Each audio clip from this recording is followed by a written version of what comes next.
Zara's thumb hovered over the send button, the blue light of her phone illuminating her wine-flushed face in the darkness of her sole apartment. 3 glasses deep. Memories of last night with Marcus still burning through her body. She typed the words that would change everything. Baby, I can still feel you. Inside me. Your hands on my throat.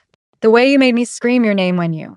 She hit send with a satisfied smile, tossed the phone onto her nightstand, and let sleep pull her under. Her phone buzzed once, then twice, then didn't stop. She didn't hear any of it. The morning sun stabbed through her curtains like an accusation. Zara reached for her phone, squinting at the screen. 53 missed calls. 97 text messages. All from an unknown number. Her wine-addled brain struggled to make sense of it. She scrolled through the messages, her blood turning colder with each one. Who is this?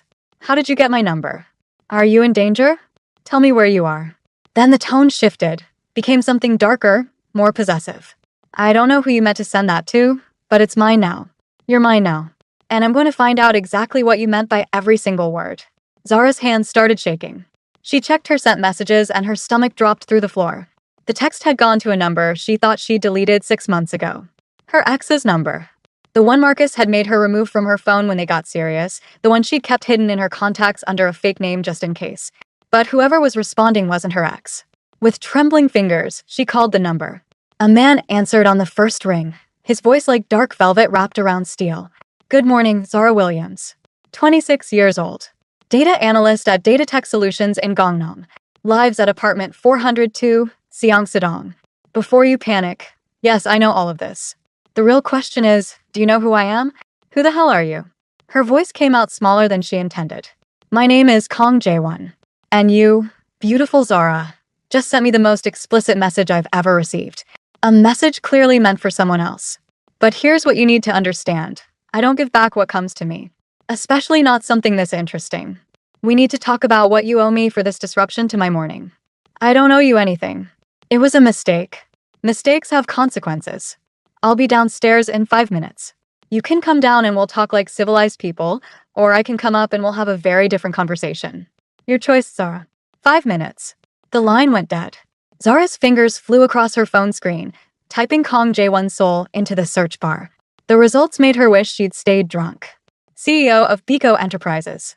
Alleged head of the Biko crime syndicate. Photos of him at charity galas in perfectly tailored suits. Always alone. Always intimidating. Articles about gang violence. Investigations that went nowhere. Witnesses who disappeared. 40 people dead in a gang war 2 years ago. Kong Jae-won questioned but never charged. She'd sent an explicit sext to a Mafia boss. Her phone rang again. She answered it, her voice barely a whisper. I see you've done your research, she said. Good. Then you understand that ignoring me would be unwise. I'm outside your building. The black Mercedes. I can see your window from here, Zara. I know you're looking down at me right now. She hadn't been, but she moved to the window now. 4 stories below, a black Mercedes gleamed in the morning sun. A tall man in an expensive charcoal suit leaned against it, phone to his ear, face tilted up toward her building. Even from this distance, even through the glass, she could see his smile. 5 minutes became for while you were stalling. Come down, Zara. Don't make me come up. She threw on jeans and a sweater, some pathetic armor against what was waiting for her. Her hands shook as she locked her apartment door. The elevator ride down felt like a descent into hell. He was even more devastating in person. 34, maybe 35, with the kind of face that belonged in a museum. Sharp jawline with a thin scar running along it, dark eyes that seemed to see through every defense she'd ever built, perfectly styled black hair, and a body that made his suit look like it had been designed specifically for him. He was beautiful in the way that predators are beautiful, dangerous, and magnetic. Get in the car, he said, opening the back door. I'm not getting in your car. I don't know you. His smile was sharp enough to cut. You know me intimately enough to describe how I feel inside you, but not well enough to share a car ride? Interesting logic, Zara. That text wasn't meant for you. It was a mistake. I'm sorry for the confusion, but... He stepped closer and she instinctively backed up until she hit the building wall. He didn't touch her, but his presence was overwhelming, surrounding her like heat from a fire. Do you know what I was doing when your message came through? I was in a negotiation with men who kill people for looking at them wrong. My phone, which never makes a sound during business, buzzed. I looked down and read your words. Every explicit, beautiful word. In front of everyone. His voice dropped lower, more intimate, and Zara felt it like a physical touch. I excused myself from a 50 million won deal because I couldn't stop thinking about what you wrote. About who would inspire such vivid descriptions. About what it would take to make you write those words about me. You cost me money, Zara. More importantly, you made me feel something other than boredom for the first time in years. So no, you don't get to apologize and walk away. Get in the car.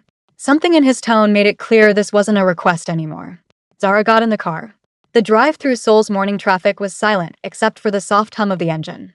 Zara kept her eyes on the window, watching the city blur past, too afraid to look at the man sitting next to her.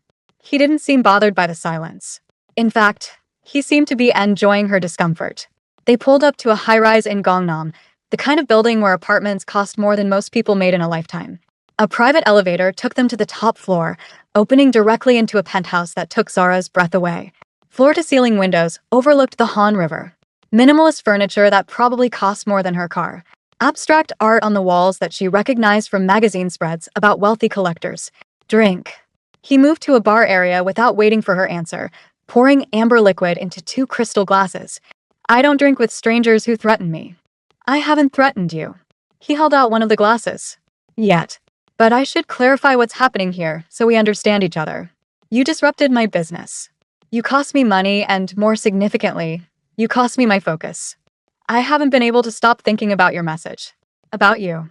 That's unprecedented for me, and I don't like things I can't explain. He set both glasses down on the coffee table and pulled a document from his jacket pocket, unfolding it with deliberate care. It was a contract, professionally printed, with blanks filled in by hand. You're going to repay your debt to me. 10 dates. You give me 10 evenings over the next 30 days. Nothing illegal. Nothing without your consent. But you'll spend time with me. Let me understand who you are. Why your words affected me the way they did. At the end of 30 days, if you still want nothing to do with me, you walk away. No consequences. No threats. But you'll give me this time, Zara. You owe me that much. This is insane. I have a boyfriend. I have a life. You can't just... Can I? He slid a photograph across the table. Zara's world tilted sideways. The photo showed Marcus, her boyfriend of 2 years, sitting at a poker table. Chips stacked high in front of him, a drink in his hand, that stupid confident smile on his face that she'd once found charming. The timestamp on the photo was from 3 days ago. Marcus Young, Jae-won said, his voice almost gentle now.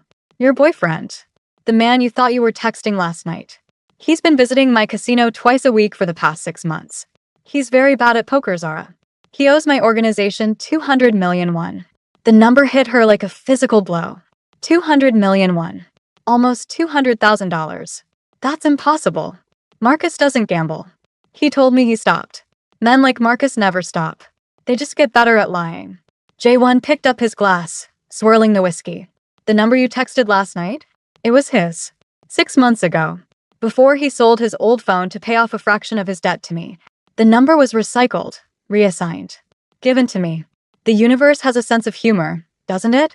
Zara's mind was racing, trying to process everything. Marcus had been lying to her. 4 months. Gambling away money they didn't have. And now she was sitting in a crime boss's penthouse because of a drunk text that had gone to the worst possible person. So this isn't about the text at all. This is about Marcus. About revenge. It started about Marcus, Jae-won admitted, leaning back in his chair. When I saw that his old number was attached to such an explicit message, I was curious. I looked into who'd send it. Found you. A beautiful, intelligent woman wasting herself on a man who lies to her face while drowning in debt he'll never repay. And then I read your words again, and I realized something. He leaned forward, his eyes locked on hers. I could use you as leverage against Marcus. Force him to pay through you. That would be the smart business move. But I don't want to do that, Zara. I want something else. I want those 10 dates. I want to understand the woman who could write something that made me walk out of a meeting. And I want to show you what it's like to be with someone who actually sees you. This is blackmail. This is an opportunity. 10 dates with me, and I forgive Marcus's entire debt. 200 million won gone. You save the man you love by spending time with a man who fascinates you. It's simple mathematics. And if I refuse? Jae-won's smile didn't reach his eyes. Then Marcus will have to find another way to pay me back. My colleagues have creative methods for debt collection. I'd hate for you to see what they come up with. The threat hung in the air between them, unspoken but perfectly clear. Zara looked at the contract, at the pen sitting next to it, at the man who held her boyfriend's life in his hands. You swear that if I do this, Marcus goes free? No matter what? On my honor, which in my world is more binding than any contract. Sign it, Zara. Save your boyfriend. And let me show you what you've been missing. Her hand shook as she picked up the pen. This was insane. Dangerous. Possibly the worst decision she'd ever make. But what choice did she have? Marcus had gotten himself into this mess with his lies and his gambling, and now she had to get him out. She signed her name at the bottom of the contract. Jaewon's smile transformed his entire face, making him look younger, almost boyish. Almost safe. But Zara knew better now.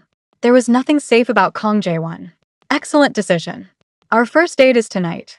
7 p.m. I'll send a car and appropriate attire. Where would I send, Zara? You're about to enter a world you never knew existed. And appearance matters. Welcome to the next 30 days of your life. The dress arrived at 6 p.m. in a black box with a silver ribbon. Zara opened it with trembling hands to find a gown that probably cost more than 3 months of her salary. Midnight blue silk that shimmered like water, with a neckline that was low but elegant, and a slit that ran dangerously high up the thigh. Shoes that matched perfectly. Even jewelry. Delicate diamonds that caught the light like captured stars. Everything fit perfectly, like it had been made specifically for her body. Because it probably had been.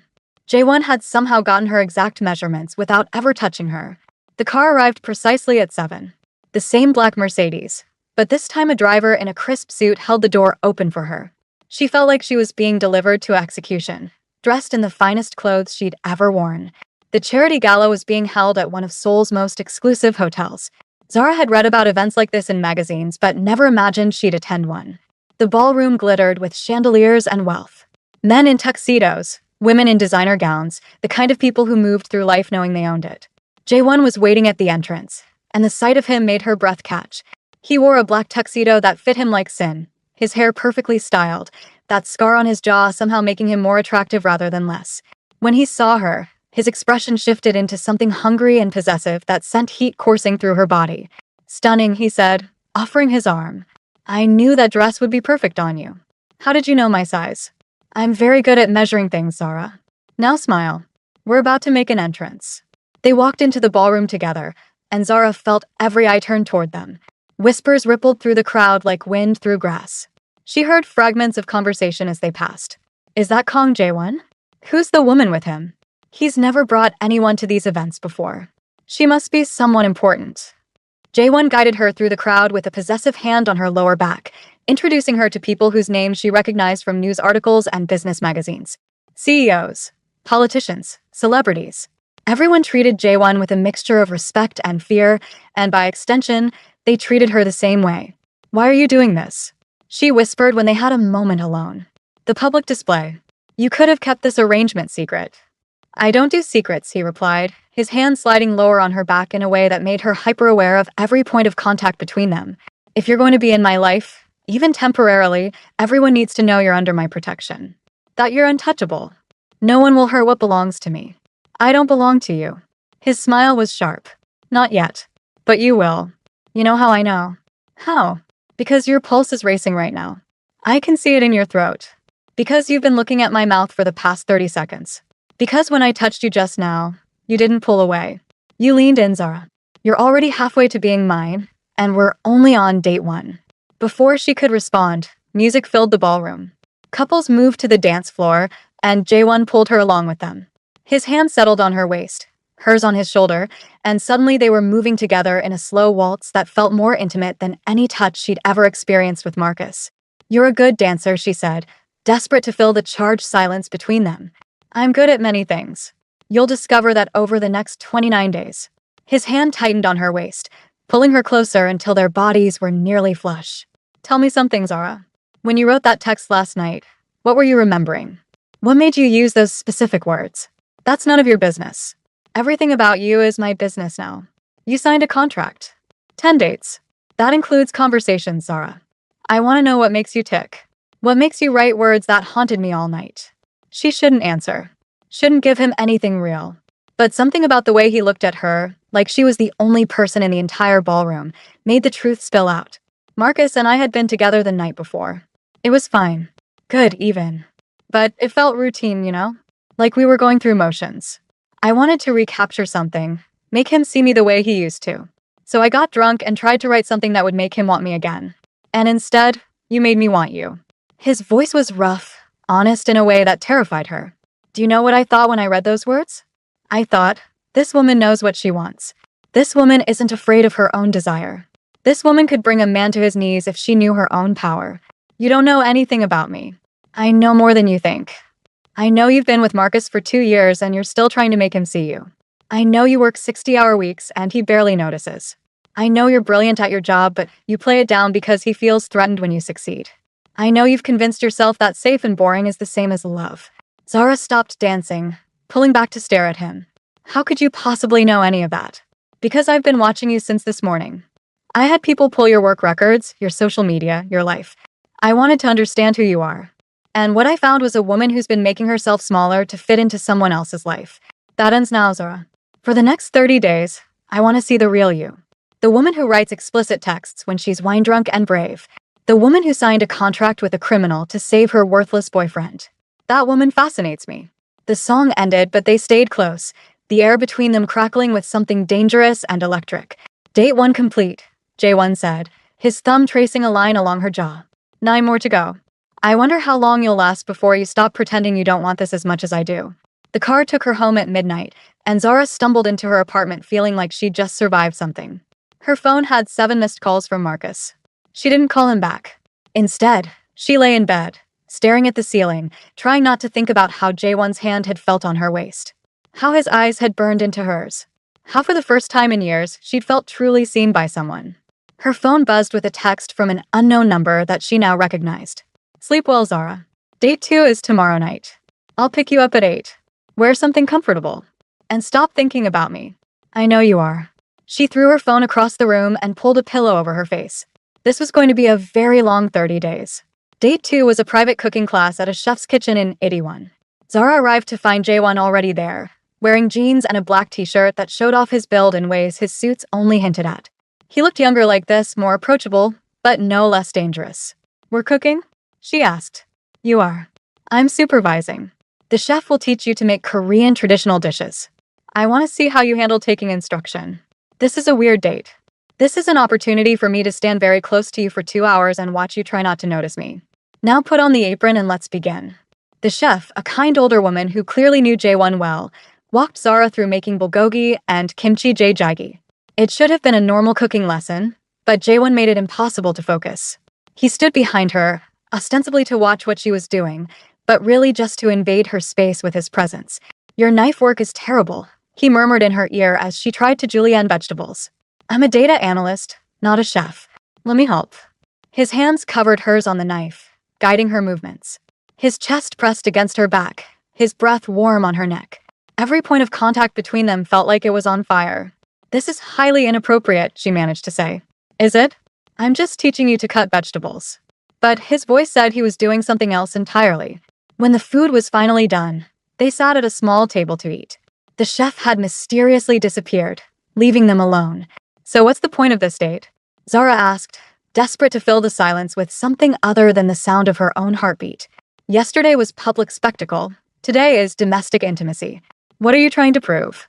I'm trying to show you different sides of my life. Yesterday was who I am to the world. Today is who I am in private moments. I want you to see all of me, Zara. So when you make your choice at the end of 30 days, it's an informed one. What choice? This is a deal. I do my 10 dates. You forgive Marcus's debt, and I walk away. Is that what you think will happen? He set down his chopsticks, his full attention on her now. You think you'll spend 30 days with me, and then just go back to your boring life with your boring boyfriend who doesn't see you? You think I'm going to let you walk away after I've shown you what you could have? I don't belong to you. Keep telling yourself that. Maybe by date 10 you'll even believe it. But we both know the truth, Zara. You felt it last night on that dance floor. You're feeling it now. There's something between us, something neither of us expected. And I'm not the kind of man who ignores opportunities when they present themselves. He stood, offering his hand. Come here. Why? Because I'm asking. Because you're curious. Because you want to see what happens next. She shouldn't take his hand. Shouldn't move closer. But her body betrayed her, standing and stepping toward him until only inches separated them. What are you doing? She whispered. Testing a theory. His hand came up to her face, thumb tracing her lower lip. I think you want me to kiss you right now. I think you've been thinking about it since last night. But I'm not going to. Not yet. When I kiss you, Zara, it's going to be because you asked me to. Because you admitted what you want. Until then, I'm just going to drive you slowly insane with wanting. He stepped back, and the loss of his proximity felt like cold water. Date 2 complete. 8 more to go. I'll see you tomorrow night. And Zara? Stop calling Marcus. He doesn't deserve your attention right now. How did you know I've been avoiding his calls? Jaewon's smile was answer enough. He knew everything about her life now. She'd signed away more than just her time when she'd agreed to this deal. She'd given him access to all of her, whether she'd meant to or not. Dates 3 through 5 blurred together in a haze of escalating tension and dangerous chemistry. Jaewon took her to an art gallery he'd rented for the night, just the two of them wandering through rooms of modern art while he explained why he collected pieces that most people found disturbing. He took her on a late-night motorcycle ride through Seoul's empty streets, her arms wrapped tight around his waist, adrenaline and terror mixing into something that felt addictively like freedom. He brought her to his private gym where she found him shirtless and devastating, covered in tattoos she hadn't known existed, and let her trace the ink on his skin until his breathing changed and he had to physically step away from her. With each date, the lines between the deal and something real grew more blurred. With each conversation, Zara found herself sharing things she'd never told anyone. And with each touch, whether accidental or deliberate, her body responded in ways that had nothing to do with obligation and everything to do with genuine desire. It was after date 5 that everything started to unravel. Zara came home to find Marcus waiting in her apartment. She'd given him a key months ago, back when that felt like trust instead of a violation of her space. "Where have you been?" he demanded. "You've been gone every night this week.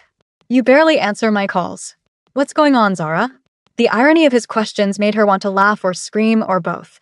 She was saving his life, spending time with a dangerous man to clear his gambling debts, and he had the audacity to interrogate her. "I've been working. Big project at the office." "Bullshit. I called your office. They said you've been leaving on time every day." He grabbed her wrist, not violently but possessively, and she realized something horrifying. When Jaewon touched her, every nerve ending came alive. When Marcus touched her, she felt absolutely nothing. "Let go of me. Not until you tell me what's really going on. Are you seeing someone else? Is that what this is?" Her phone buzzed. A text from Jaewon that Marcus could definitely see. "Date 6 tomorrow. Running out of patience." "I think you are too." Marcus's face went purple with rage. "Kong Jaewon? The Kong Jaewon is texting you? What the fuck, Zara?" She could tell him everything. Should tell him everything. How his gambling had brought this into their lives. How she was spending time with a criminal to save his worthless skin. How he lied to her for months while drowning them both in debt. But looking at him now, at his entitled anger, at his complete inability to see that she was sacrificing herself for him, she couldn't bring herself to give him that truth. "He's a client. Data analysis project. It's confidential. You're lying to me. You would know all about lying, wouldn't you, Marcus?" He blinked, confused. "What's that supposed to mean?" "Nothing. Just let go of my wrist and leave. I'm tired."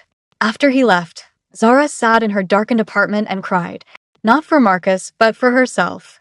For the realization that she'd wasted 2 years on a man who only loved her when it was convenient. Who only noticed her when she was slipping away. Her phone rang. Jaewon, like he had some sixth sense for when she was falling apart. "What's wrong?" he asked without preamble. "How do you know something's wrong?"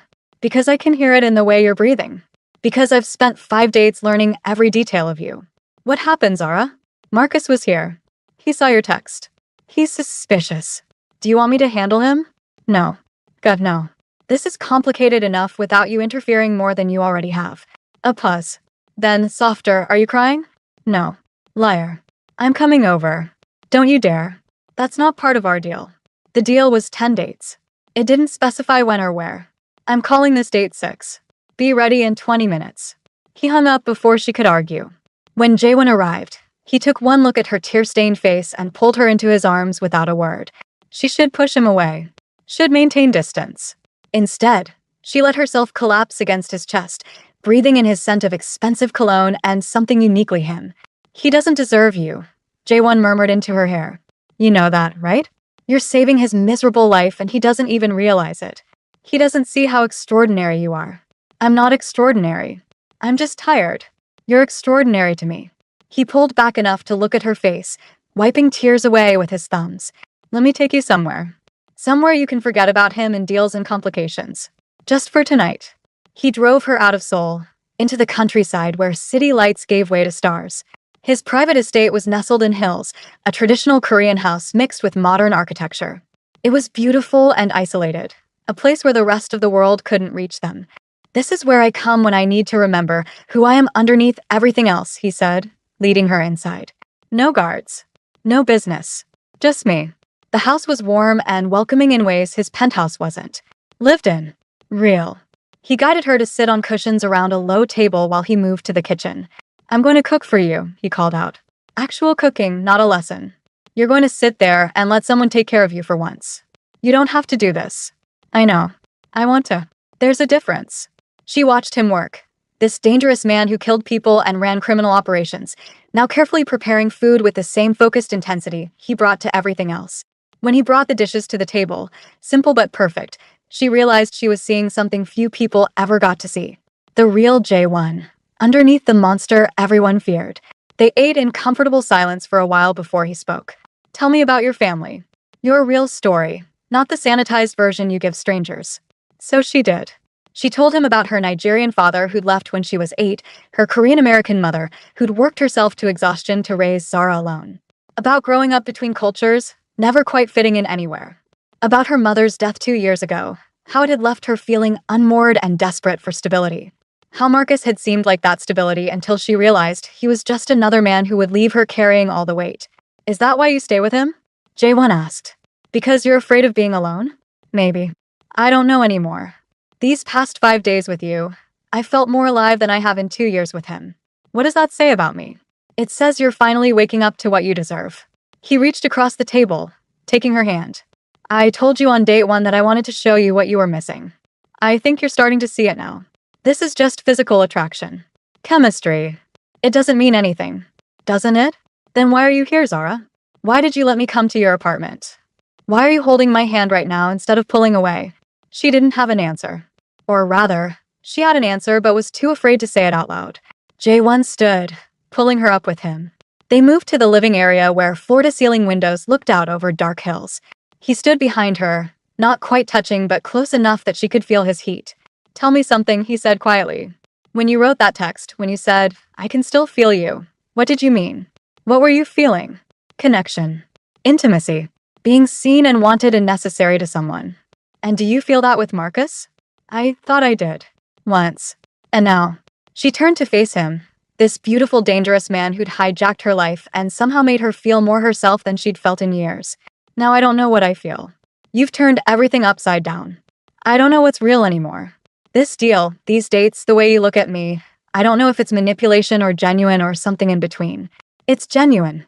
His hand came up to her throat, not squeezing, just resting there, his thumb against her racing pulse. Every word I've said to you has been honest. I don't lie about what I want, Zara. And I want you. Not because of Marcus or deals or debts. I want you because you're brilliant and brave and so tired of pretending to be less than you are. I want you because when I read your words that morning, something in me recognized something in you. We're the same, you and I. We've both been playing roles for so long we forgot who we really are. You're a criminal. I'm just a data analyst. You're a woman who signed a contract with a criminal to save someone who doesn't appreciate her. That takes more courage than anything I've ever done. You're stronger than you know, Zara. You just need someone to show you. The air between them was charged, heavy with possibility and danger. Zara knew if she didn't step back now, something would shift between them that couldn't be undone. She didn't step back. 4 more dates. J1 whispered, his forehead almost touching hers. 4 more chances for you to keep lying to yourself. But I'm not going to make it easy on you anymore. No more gentlemen. No more patience. From now on, I'm going to show you exactly what you're missing. And when you finally admit you want this, when you finally ask me to kiss you, it's going to destroy you in the best possible way. He stepped back, and the loss of him felt like cold water. Stay here tonight. The guest room is upstairs. You're safe here, Zara. Safer than you've ever been. And tomorrow we continue. Date 7. Let's see how much longer you can hold out. She should leave. Should run back to Seoul and her normal life and the safety of pretending. But instead, she climbed the stairs to the guest room, crawled into bed, and lay awake all night thinking about the way his hand had felt on her throat. The way he looked at her like she was something precious and dangerous at the same time. 4 more dates. for more chances to keep lying to herself about what she wanted. She had a feeling she wouldn't make it that long. Date 7 shattered what remained of Zara's defenses. Jae-won took her to his club in Gangnam, the legitimate one where Seoul's elite came to pretend they were living dangerously. But there was a woman there, draped across the bar, beautiful and sophisticated in a way that made Zara feel suddenly inadequate. Jiun, she heard someone call her. And the way Jiun looked at Jae-won made it clear they had history. Old friend? Zara asked, hating the jealousy in her voice. Old mistake, Jae-won replied, his eyes never leaving Zara's face. Someone who wants a future I'm not interested in giving her. Jiun sauntered over, all curves and confidence, whispering something in Korean into Jae-won's ear that made him laugh. The sound made Zara's chest tight with something that felt uncomfortably like possessiveness. Then Jae-won did something unexpected. He grabbed Zara's hand and pulled her onto the dance floor, his arms sliding around her waist in a grip that was openly possessive. The music was sensual, all bass and rhythm, and their bodies moved together like they'd been doing this for years instead of days. Does it bother you? He murmured against her ear. Seeing another woman touch me? No, she lied. Liar. You're jealous. Good. That means you're starting to think of me as yours. His hand slid lower on her back, pressing her flush against him. You're mine for 3 more dates, Zara. Act like it. Show everyone in this room that you're not going anywhere. The song changed, became slower, more intimate.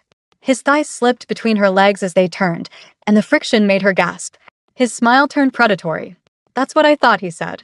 You want this. You want everyone to know you're mine. So stop fighting it and let me show you what that feels like. He dipped her low, his face inches from hers, and the entire club seemed to hold its breath watching them. When he pulled her back up, his lips brushed her ear. 3 more dates. Then you run out of excuses. I can't wait. Date 8 brought violence crashing into their carefully constructed world. They were at dinner, a riverside restaurant with romantic lighting and quiet conversation, when gunfire erupted. Glass shattered. People screamed. Jae-won moved faster than thought, shoving Zara under the table and covering her body with his as bullets tore through the restaurant. His men returned fire. The attack lasted maybe 90 seconds, but felt like hours. When silence finally fell, Jae-won pulled Zara up, checking her for injuries with hands that shook just slightly. Are you hurt? Zara, look at me. Are you hurt? No. I'm fine. What the hell just happened? Rival gang. They've been looking for an opening. I'm sorry you had to see that. In his car, driving away from the chaos, Zara couldn't stop shaking. This is your world? People trying to kill you? This is what you want me to be part of? I never said it would be safe. I said it would be real. And yes, people want me dead. They have for years. But they will never touch you, Zara. I'd burn this entire city down before I let anyone hurt you. That's not romantic. That's terrifying. It's honest. He pulled the car over, turning to face her fully. If you choose me, really choose me, there's no going back. You'll be mine completely. Protected, worshipped, and possessed. But you need to understand what that means. I have enemies. I live in danger. And anyone I care about becomes a target. Is that what you want? She didn't answer. Couldn't answer. But she didn't pull away when he cupped her face, his thumb brushing her trembling lips. 2 more dates, he whispered. Make your choice, Zara. Safety with Marcus or truth with me. But make it knowing exactly what both options cost. The next day, Marcus ambushed her at work. He was waiting in the lobby of her building, disheveled and angry in a way she'd never seen before. We need to talk. Now. He dragged her to a coffee shop across the street, his grip on her arm too tight. People stared but didn't intervene. I know what's going on, he said once they were seated. You're sleeping with him. The gangster. You're fucking Kong Jae-won. Keep your voice down. Don't tell me to keep my voice down. You're my girlfriend, Zara. Mine. And you're whoring yourself out too. Jae-won appeared from nowhere, moving with deadly grace. One moment Marcus was mid-rant, the next he was slammed against the wall with Jae-won's hand around his throat. Finish that sentence, Jae-won said, his voice terrifyingly calm. I dare you. Call her that word one more time and see what happens. Get off me. Zara, tell him we're together. This was it. The moment of truth. Zara stood slowly, looking between the 2 men. Marcus, who'd lied to her for months, who'd buried them in debt, who'd just called her a whore for trying to save him. And Jae-won, dangerous and possessive, and somehow more honest than anyone she'd ever known. Marcus, she said quietly, we're not together. We haven't really been together for a long time. I've been lying to myself about that. Because of him? Because of me. Because I finally realized I deserve more than someone who gambles away money we don't have and expects me to fix everything. Yes, I've been with J1. To pay off your debt. Your 200 million won debt that you never told me about. And somewhere along the way, I stopped doing it for you and started doing it for myself. Marcus's face contorted with rage and humiliation. You're choosing a criminal over me? Killer? I'm choosing myself for once. Finally, J1 released Marcus, who stumbled away, hurling insults that Zara didn't bother listening to. When they were alone in J1's car, she broke down completely. I can't do this. I can't be what you need. Your world is too dangerous, too complicated. I'm not strong enough. You're the strongest person I've ever met. J1 took her hands in his expression more vulnerable than she'd ever seen it. You faced a monster to save someone who didn't deserve it. You've survived 8 dates with me and made me feel human again. If that's not strength, I don't know what is. How can you be so sure about me? Because that text you sent? It wasn't just about sex. It was about intimacy, connection, being seen completely by someone. And I want to be that person for you, Zara. I want to be the one who sees all of you and wants every part. He reached into his jacket and pulled out his phone, showing her a screen full of documents, financial records, photos, evidence of crimes that made her stomach turn. Marcus didn't just gamble, J1 said quietly. He stole from my organization. Framed someone else for it. That man died because of Marcus's lies. I've known from the beginning what he really is. These 10 dates? They weren't about leverage or revenge. They were about giving you time to see the truth. About him. About yourself. About what you really want. Zara stared at the evidence, her world reorganizing itself around this new information. You've been orchestrating my awakening this whole time. I've been showing you what was already there. You just needed time to see it. He closed the phone, tucking it away. One more date, Zara. Tomorrow night. And then you decide. Walk away and go back to your safe, small life. Or stay and see what we could build together. That night, Zara couldn't sleep. She kept thinking about everything that had happened over the past 9 days. How J1 had looked at her like she mattered. How he'd protected her during the shooting. How he'd been honest about his world, his dangers, his desires. How different that was from Marcus, who'd hidden everything until it exploded. The next evening, date 10 arrived with a sense of inevitability. J1 picked her up himself, no driver, and took her back to where it all started, his penthouse overlooking the Han River. This is it, he said as they stood by those massive windows. The last date. After tonight, you're free. The deal is complete. Marcus's debt is forgiven. You can walk out that door and never see me again. Or you stay. Not because you have to. Because you want to. Because you're tired of running from what you feel. Zara turned to face him, tears already streaming down her face. That text I sent. The one that started all this. It was supposed to be about Marcus. But when I think about those words now, I can still feel you. I'm not thinking about him anymore. J1 stepped closer, his hands framing her face with devastating gentleness. Who are you thinking about? You. God help me, you. I think about your hands, your voice, the way you look at me like I'm the only person who matters. I think about what it would feel like to really be yours. And it terrifies me because I've never wanted anything this badly. Then stop being terrified and take what you want. His forehead touched hers. I'm not a good man, Zara. I've done terrible things. But I'm honest about what I am. And what I am is completely, irrevocably yours. If you'll have me. She reached up, threading her fingers through his hair, and whispered the words that changed everything. Make that text come true. Show me what it feels like. Make me yours. His control shattered. He lifted her effortlessly, her legs wrapping around his waist as he carried her toward his bedroom. The door closed behind them, and for the first time in her life, Zara stopped running from what she wanted. Hours later, she woke in his arms, dawn light painting the city outside.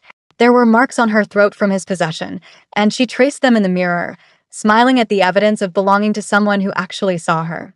No regrets? He asked, his voice rough with sleep. Terrified, but no regrets. Good. Because I'm never letting you go now. 6 months later, Zara walked through J1's headquarters like she owned it, because she did. She'd learned his business, earned respect from dangerous men, become exactly what he'd seen in her from the beginning. Strong, fearless, free. In his office, she locked the door behind her and straddled him in his chair. She pulled out her phone, showing him a new text. Baby, I can still feel you. From this morning.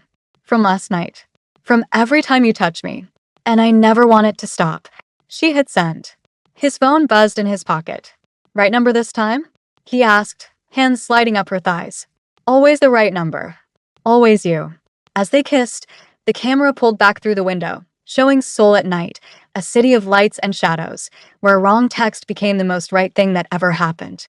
If this story destroyed you in the best way, smash that like button and drop a comment telling us what moment hit you hardest.